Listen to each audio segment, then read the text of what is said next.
Are you thinking about buying your first home, refinancing your current one, or exploring FHA loan options? With so much information out there, it's easy to feel overwhelmed. That's where I come in. My name is David Tsai. I've been a mortgage loan officer for over 18 years, helping consumers just like you make informed decisions about home financing. And today we're diving deep into FHA loans, the go-to options for many first-time home buyers and those seeking affordable financing solutions. This video will provide you a comprehensive guide to FHA loans, what they are, how they compare to conventional loans, the loan process from start to finish, and much more. So stick with me until the end to understand how to use FHA loans to build wealth and achieve your financial goals. An FHA loan is a type of mortgage insured by the Federal Housing Administration. It's designed to make homeownership more accessible by offering more lenient qualification standards and lower upfront costs. Unlike conventional loans, FHA loans are aimed at borrowers who may have lower credit scores,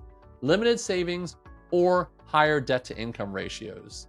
The key benefits of FHA loans are low down payment. It requires as little as 3.5% down for borrowers with a credit score of 580 or higher, and for scores between 500 and 579, which other agencies typically won't touch, a 10% down payment is required. Not all investors offer loans with lower credit scores, so a pro tip would be to ask up front what the minimum credit score is and if they can do manual underwrites. FHA loans also allow higher debt-to-income ratios, or DTI, and it is actually comprised of two different ratios, your front end and your back end. The difference is, on the front end, this is a percentage of your monthly gross income used as a housing expense that includes your monthly PITI, mortgage, taxes, and insurance. The back-end ratio is the percentage of your monthly income used for all debt obligations, including the housing, credit cards, student loans, installment loans,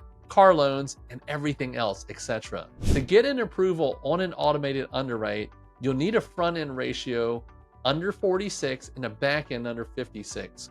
Compare this to the 50-50 ratio that a conventional loan typically allows. FHA also has more lenient credit requirements. If you're still recovering from bankruptcy, a charge-off, a foreclosure, collections, late payments, or anything else, FHA will also do manual underwrites. So the conditions that will trigger the manual underwrite on an FHA loan is no upfront AUS approval recommendations, disputed derogatory accounts over $1,000, bankruptcies discharged before 2 years, purchase transactions with recent payment history of 3 30-plus day lates, any 60-day late payments on installment or mortgage debts, and any 90-day late payments on installments or mortgage debts. Manual underwriting requirements are typically going to be enforced if you have that credit score between 500 and 579, and your front end debt-to-income ratio will max out at 31, and the back end will max out at 43. If your credit score is over 580 without any compensating factors,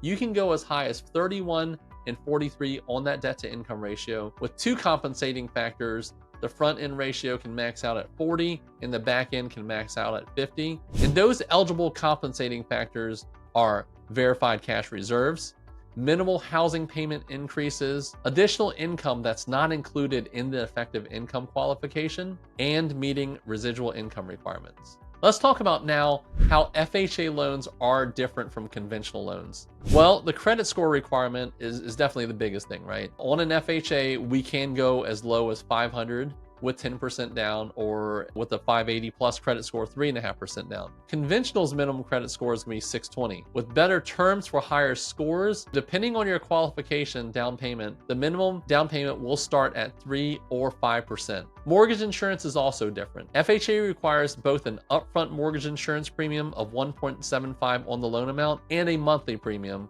whereas conventional offers a lot of flexibility. So borrowers can choose between upfront, monthly, split, or lender-paid private mortgage insurance, whereas FHA will not let you cancel that mortgage insurance with less than 10% down. The debt-to-income ratio is also a little different, as we've already touched on a little bit. FHA does allow for that front-end ratio to go up to 46 and the back end to go up to 56, and conventional is typically going to cap you at 50 over 50. The down payment restriction for FHA is 3.5 or 10%, as we've already covered, and conventional really varies anywhere between 3 and 20%, depending on your home buying, whether you're a first-time home buyer, income, assets, liabilities, and other factors. Now, FHA is not a one-size-fits-all loan. So there's the standard FHA loan, which is perfect for first-time home buyers or those with limited savings or credit challenges. It is also great for people who cannot qualify for a conventional loan and may meet the FHA guidelines. Then there's the 203K renovation loan.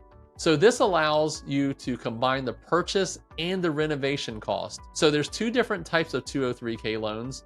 There's the standard 203K loan, which is going to be for the major repairs and typically over $35,000 in repairs. And you'll have to have a HUD inspector go out there and tell you what needs to be done to meet the minimum property requirements and the cost it's going to be. The limited 203K or streamlined is for minor updates. So anything less than $35,000, at that point, all you need is a contractor quote. Then there is the FHA Streamlined Refinance. Streamlined Refinance for current FHA borrowers. This option does not require verification of income or an appraisal if the new loan amount does not exceed the original loan amount. There's also add-ons for FHA mortgages, like FHA Energy Efficient Mortgage or EEM is a program that helps home buyers finance energy efficient improvements as part of their FHA insured mortgage home loan. Common eligible improvements include insulation upgrades, new heating and cooling systems, solar panels, double pane windows, energy efficient appliances, weather stripping and caulking,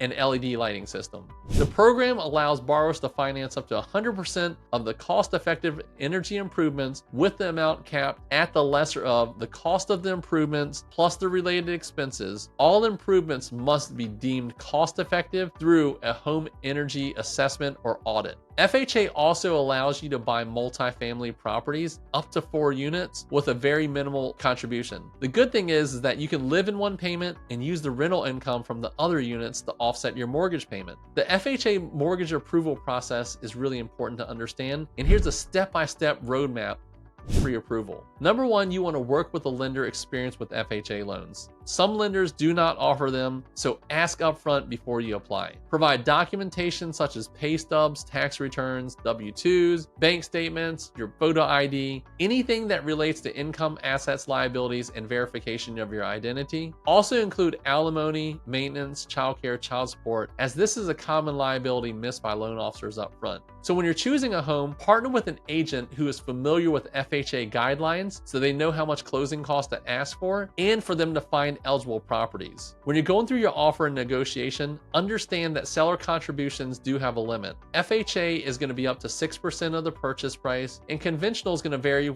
from as little as 2% max on an investment property to up to 9% on that primary residence if you put 25+% down. Appraisals are a very big consideration as well, because FHA appraisals ensure the property is safe and habitable. And the cost of that appraisal is going to range from $550 to $1,025 depending on the complexity, the location, and who picks up the order. Repairs may be required to meet FHA standards such as addressing safety, sanitary, and structural hazards. Underwriters evaluate the creditworthiness, income stability, and compliance with FHA guidelines. They review everything from your credit history to debt levels to ensure that you meet all the requirements. At closing, it's really important to attend that final walkthrough to confirm that the home's condition is the same as what it was like when you first looked at it, and all the repairs from the home inspection negotiations have been done. Schedule a time with a title company or an attorney to sign documents and finalize your loan. Congratulations, you're now a homeowner. Let's understand who the key players are in this FHA loan process. There's the loan officer, my favorite because I'm one. Now, we shop for the best products, price, and speed. We answer all of your questions and we quarterback the whole situation. The loan officer also contacts the listing agent on your behalf to strengthen your offer and guide you step by step throughout the process. The next person that's important on this team is the real estate agent. An experienced agent familiar with FHA loans can help you find FHA eligible properties and negotiate effectively. Need help finding an agent? Click the link below and we'll match you with someone who knows your area, works frequently with FHA loans, and has a proven track record.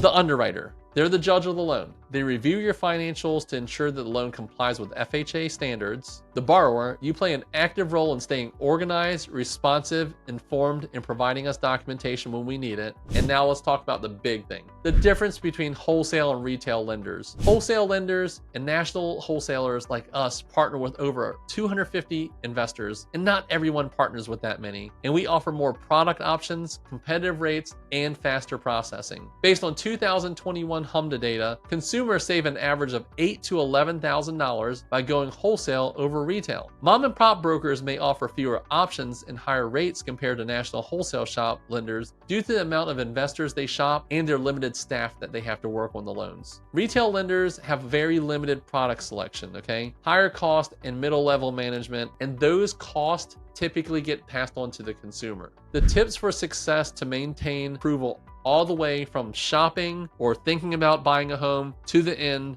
is this. Keep paying all your bills on time. Stay current on all of your existing loans, especially installment and mortgages. Keep documentation on all of your income, deposits, and stay current with your employer. The don'ts would be: don't switch jobs. Don't open any new credit cards or loans before closing. Don't make any large purchases. Don't move large sums of money between accounts. And don't make any large deposits. For the property, what's really important is that you get a home inspection. You review the inspection results carefully. You get homeowners insurance quotes from an insurance broker. Schedule final walkthrough like an hour or two before you close. And you verify that all repairs are complete. For documentation dues, keep all of your employment and income documents, save all of your bank statements, maintain all of your records and checks and Venmo payments to your landlord for rent payments. Document gift funds with letters, and keep copies of all of your contract, paperwork, and always consult with your loan officer. Your loan officer is the key partner in understanding the loan and getting you to the finish line. So we've covered everything you need to know about FHA loans, their benefits, the process, and how they compare to conventional loans. Whether you're buying, refinancing, or house hacking, FHA loans offer flexible solutions to meet your needs. If you're ready to explore FHA loans or need guidance on your mortgage journey, here's what you should do next. Click on the link below and schedule a free consultation with me. Text or call me directly with your questions. Visit davidtsaimortgageguy.com to explore more resources, and let's make your home ownership or refinancing dreams a reality. I'm here to help you every step of the way. I'm David Tsai, Mortgage Guy. I'm grateful that you watched this video, and I'm out.